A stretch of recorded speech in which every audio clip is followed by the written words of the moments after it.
दोस्तों आज की वीडियो में हम टेली प्राइम सॉफ्टवेयर में GSTR 1 रिपोर्ट को देखना और समझना सीखेंगे। दोस्तों रमन ट्रेडर्स हमारी एक ट्रेडर्स फर्म है और इसमें जो भी हम एंट्रीज करते हैं उसके आधार पर अपने आप ऑटोमेटिक GSTR 1 रिपोर्ट तैयार होती है और जिसके बेस पर हम अपनी GSTR 1 रिटर्न GST पोर्टल पर जाकर फाइल करते हैं। तो दोस्तों जो GSTR 1 रिपोर्ट हमारे द्वारा की गई एंट्रीज के आधार पर ऑटोमेटिक तैयार होती है उसको आप किस तरह से देखेंगे और किस तरह से आपको समझना है, चलिए जानते हैं।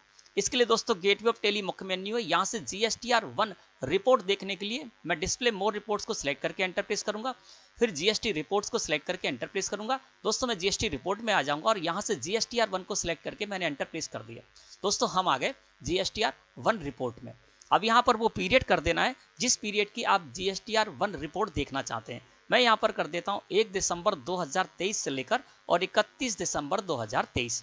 आप जो भी पीरियड करना चाहें पीरियड कर सकते हैं। मैं एक मंथ का पीरियड कर रहा हूँ। आप क्वार्टरली ये अपनी GSTR 1 रिटर्न फाइल करते हैं और क्वार्टरली GSTR 1 रिपोर्ट देखना चाहते हैं तो उस क्वार्टर का आप यहाँ पर पीरियड कर दीजिए और एंटर प्रेस कर दीजिए। अब देखिए दोस्तों हम GSTR 1 रिटर्न में है, GSTR 1 रिपोर्ट में है और यहाँ पर 1 दिसंबर 2023 से लेकर 31 दिसंबर 2023 के बीच में हमने जो भी एंट्रीज की थी, है ना, और उन एंट्रीज में हमारी जो भी एंट्रीज ऐसी थी जो कि GSTR 1 रिटर्न में शामिल होनी थी वो हमारी GSTR 1 रिटर्न में शामिल हो गई। अब इसको किस तरह से आपको समझना है ना, तो चलिए जानते हैं। इसके लिए दोस्तों जब इस जगह पर है तो यहाँ पर लिखा हुआ टोटल वाउचर्स और सामने सो रहा है 47। इसका मतलब ये है कि इस पीरियड के अंतर्गत मैंने 47 एंट्री की है। नीचे देखेंगे तो इंक्लूड इन रिटर्न में 34 लिखा हुआ सो रहा है। इसका मतलब क्या है कि GSTR 1 जो रिटर्न है ना, उसमें 34 एंट्री हमारी शामिल हुई है। इसके बाद नीचे आएंगे तो देखिए यहाँ पर लिखा हुआ है non relevant in this return, यहाँ पर 13 लिखा हुआ सो रहा है। इसका मतलब क्या है कि 13 एंट्री ऐसी हैं जो कि हमारी इस रिटर्न से रिलेटेड नहीं थी, है ना। अब इनको जब हम सिलेक्ट करके एंटर प्रेस करेंगे तो देखिए ये हमारी जो एंट्री थी ये नॉन GST एंट्री थी, है ना, इसलिए ये हमारी इस रिटर्न में शामिल नहीं हुई है। 6 एंट्री है पेमेंट और रिसिप्ट वाउचर में मैंने एंट्री की है, ठीक है ना, तो इनका GST रिटर्न पर कोई इफेक्ट नहीं पड़ता इसलिए ये शामिल नहीं हुई है। इसका देखेंगे तो transaction of other GST returns में 7 हो रहा है। इसको सिलेक्ट करके एंटर प्रेस करेंगे तो 7 एंट्री हमारी परचेज की हैं और परचेज की जो एंट्री है वो भी हमारी GSTR 1 रिपोर्ट में GSTR 1 रिटर्न में शामिल नहीं होती हैं, इसलिए दोस्तों ये भी यहाँ से क्या है, non relevant in this return में हमारी एंट्री है। इसके बाद हमारा कर्सर आ जाएगा अनसर्टेन ट्रांजैक्शन, यहाँ पर 0 सो रहा है और यहाँ पर 0 ही सोना चाहिए। यदि यहाँ पर 4 सो रहा है तो इसका मतलब क्या है कि आपकी 4 एंट्री हैं वो यहाँ पर इस रिटर्न में, इस रिपोर्ट में शामिल नहीं हो रही हैं। तो जो यहाँ पर यदि 4 लिखा हुआ है अनसर्टेन ट्रांजैक्शन में तो यहाँ पर आप सिलेक्ट करके एंटर प्रेस करेंगे और उन 4 एंट्रीज में आपने कुछ ना कुछ गड़बड़ कर रखी होगी, उसको आपको देखना होगा और सही करना होगा। यानी इसका मतलब ये है कि अनसर्टेन ट्रांजैक्शन में आपको यहाँ पर 0 ही होना चाहिए, तभी आपकी रिपोर्ट है वो सही मानी जाएगी, है ना, तभी सारी की सारी एंट्री का डेटा आपका यहाँ पर शामिल होगा, है ना। अब दोस्तों यहाँ पर जो भी हमने एंट्री की, यानी हमने इस पीरियड में 47 एंट्री की जिसमें 34 एंट्रीज हमारी इस रिटर्न में इंक्लूड की गई हैं, तो ये देखिए टोटल में 34 इस जगह पर शो रहा है। अब ये जो 34 एंट्री हमारी इस रिपोर्ट में इस GSTR 1 रिटर्न में शामिल की गई हैं दोस्तों, वो ऑटोमेटिक हुई हैं। हमने जब एंट्री की हैं तो जो भी एंट्री हमारी आउटवर्ड सप्लाईज की थी, यानी हमने जो भी सेल की थी, जो भी अपने बायर थे उनको लिए क्रेडिट या डेबिट नोट इशू किया था, है ना, तो वो सारी की सारी एंट्री हमारी इसमें शामिल हुई हैं। अब इसको किस तरह से समझना है चलिए जानते हैं। सबसे पहले देखेंगे दोस्तों तो यहाँ पर है B2B इनवॉइसेस और इसके अंतर्गत वाउचर काउंट में 7 हो रहा है। इसका मतलब क्या है कि इस पीरियड में मैंने 7 एंट्री ऐसी की हैं जो कि B2B इनवॉइसेस के अंतर्गत आएंगी। मतलब हमने जो सेल की है वो दोस्तों हमने GST में जो रजिस्टर्ड पार्टियां हैं उनको सेल की है। ऐसी 7 सेल इस जगह पर शो रही हैं। जब आपको सिलेक्ट करके एंटर प्रेस करेंगे तो देखिए यहाँ पर 3 एंट्री मैंने मन्नत ट्रेडर्स को, 3 एंट्री संजय ट्रेडर्स के लिए और 1 शुभम ट्रेडर्स के लिए, इस तरह से मैंने 7 एंट्री की हैं और सातों ही हैं जो मैंने एंट्री की हैं। तो यहाँ पर देखिए 3 फर्मों को मैंने 7 एंट्री की हैं, 7 सेल की हैं, है ना, 7 इनवॉइसेस दिए हैं सेल्स के और साथ ही साथ पार्टियों के सामने उनका GSTIN यानी goods and services tax identification number भी सो रहा है। इसका मतलब ये है कि ये तीनों ही पार्टियां हैं जिनको कि मैंने 7 इनवॉइसेस दिए हैं, वो GST में रजिस्टर्ड है, इसलिए B2B इनवॉइसेस के अंतर्गत हमारी एंट्री शामिल हो रही है। अब इनमें से किसी भी पार्टी की एंट्री आपको देखना है तो उसको सिलेक्ट करके एंटर प्रेस कर दीजिए। मन्नत ट्रेडर्स को मैंने 3 सेल की हैं इस पीरियड के अंतर्गत, इसको सिलेक्ट करके यानी मन्नत ट्रेडर्स को सिलेक्ट करके मैंने एंटर प्रेस किया तो जो 3 हमने इनको सेल्स के इनवॉइस दिए उनके इनवॉइस नंबर, उनकी डेट आदि हमें इस जगह पर दिखाई दे रही है। किसी भी इनवॉइस के बारे में और भी जानकारी लेना है तो उसको सिलेक्ट करके एंटर प्रेस कर दीजिए। तो यहाँ पर आप इस तरह से जानकारी ले सकते हैं। मॉडिफाई करना है तो कर्सर हर जगह जा रहा है, आप मॉडिफाई कीजिए और कंट्रोल के साथ ए प्रेस करके या एंटर प्रेस करके इसको एक्सेप्ट कर लीजिए, तो आप सुधार भी कर सकते हैं, ठीक है ना। तो आपको समझ में आ गया होगा कि B2B इनवॉइसेस के अंतर्गत आपकी वो एंट्री जाएंगी जो कि आपने सेल किया रजिस्टर्ड पार्टियों को। इसके बाद दोस्तों यहाँ पर B2C लार्ज के अंतर्गत एक एंट्री शो रही है। तो B2C लार्ज के अंतर्गत आपकी कौन सी एंट्री जाएगी वो समझ लेते हैं। आप अपनी स्टेट से बाहर के किसी अनरजिस्टर्ड या कंज्यूमर को सेल कर रहे हैं और जो उसको सेल का बिल दिया है उसकी इनवॉइस वैल्यू, लास्ट वैल्यू 2,50,000 रुपए से ज्यादा है, तो वो आपकी B2C लार्ज इनवॉइसेस की टेबल में शामिल होगी एंट्री।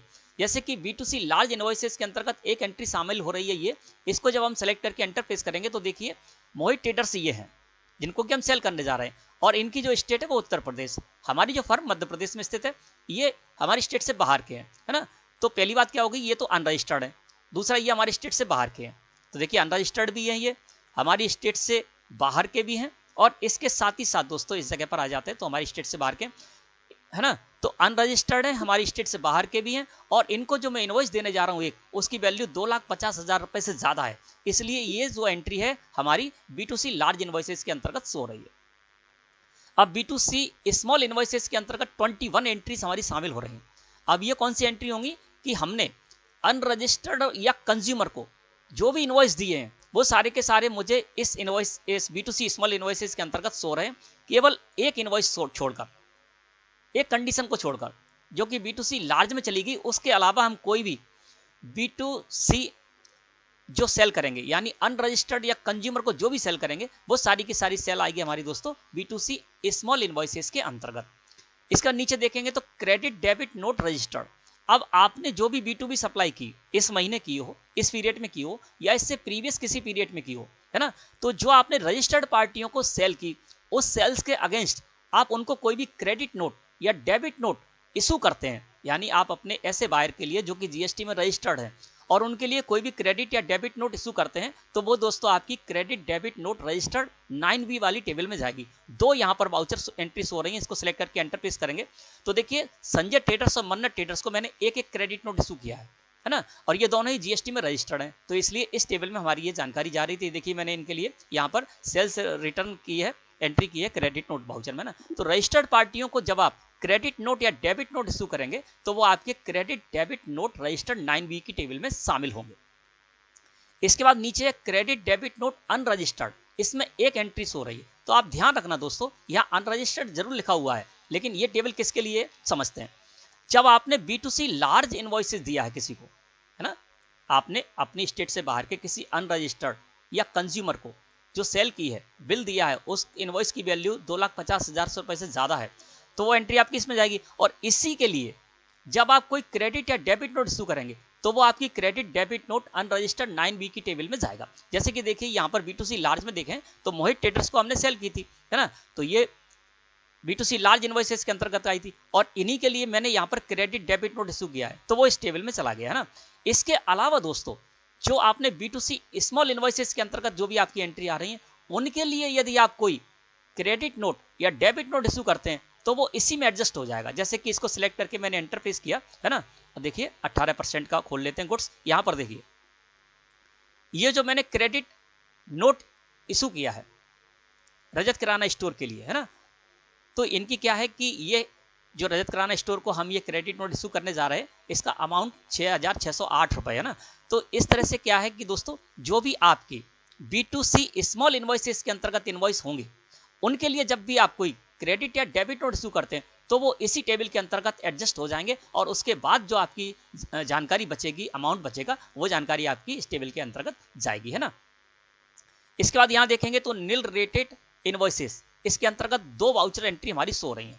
दोस्तों जब आप सेल करते हैं, चाहे आप रजिस्टर्ड पार्टी को सेल करें, चाहे आप अनरजिस्टर्ड को सेल करें, चाहे आप कंज्यूमर को सेल करें, और उसको जो सेल्स का इनवॉइस देते हैं उस इनवॉइस में केवल और केवल एग्जेम्प्ट गुड्स सेल करने जा रहे हैं, तो वो एंट्री आपकी इसमें शामिल होंगी। ये दो एंट्री इनको सिलेक्ट करके एंटर प्रेस करते हैं तो देखिए यहाँ पर आ जाते हैं।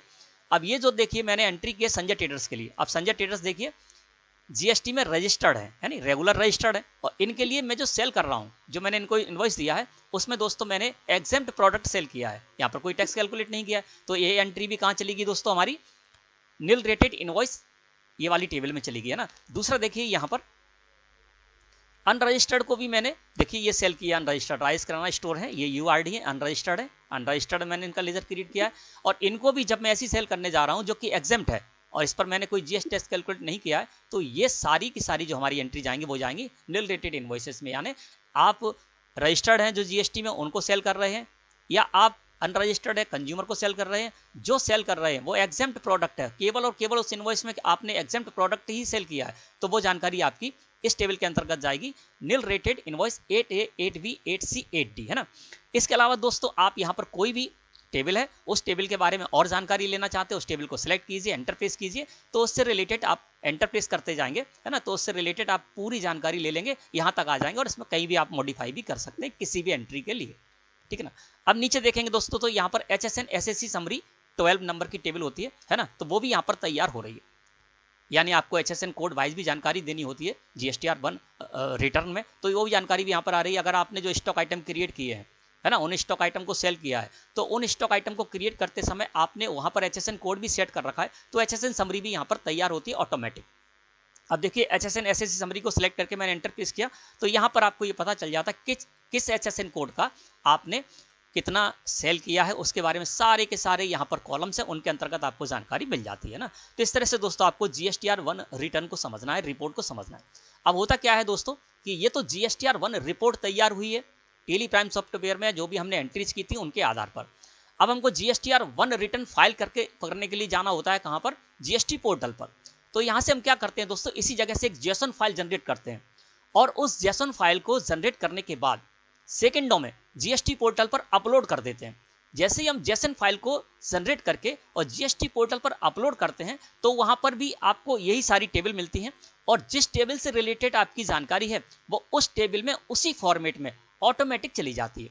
अब देखिए जब आप GSTR 1 रिटर्न फाइल करने जाएंगे जीएसटी पोर्टल पर, तो देखिए ये GSTR 1 यहाँ पर लिखा हुआ है, और इसमें भी देखिए सारी की सारी वही टेबल्स हो रही हैं, है ना। B2B इनवॉइसेस वाली है, B2C लार्ज इनवॉइसेस वाली है, इसके अलावा B2C अदर्स वाली है, नील रेटेड वाली है, इसके अलावा HSN वाइज समरी है। तो क्या करेंगे, जब आप टेली प्राइम सॉफ्टवेयर से GSTR 1 रिपोर्ट से HSN जेसन फाइल जनरेट करेंगे, और जेसन फाइल जनरेट करके जीएसटी पोर्टल पर अपलोड कर देंगे, तो जिस टेबल से रिलेटेड आपकी जानकारी होगी वो उस टेबल में आ जाएगी। जैसे HSN वाइज समरी है, तो HSN वाइज समरी आपकी इस कॉलम के अंतर्गत चली जाएगी, है ना। तो इस तरह से दोस्तों आपको GSTR 1 को समझना है, और GSTR 1 जो रिपोर्ट तैयार होती है दोस्तों, उसी के आधार पर हम क्या करते हैं, यहीं से जेसन फाइल जनरेट करके डेटा पहुंचा देते हैं, और फिर इस डेटा को यहाँ से मैच कर लेते हैं। मैच करने के बाद हम बड़ी आसानी के साथ GSTR 1 रिटर्न को फाइल कर देते हैं। तो दोस्तों मैं समझता हूँ आज का टॉपिक आपको अच्छे से समझ में आ गया होगा। वीडियो अच्छी लगी तो लाइक करें। धन्यवाद।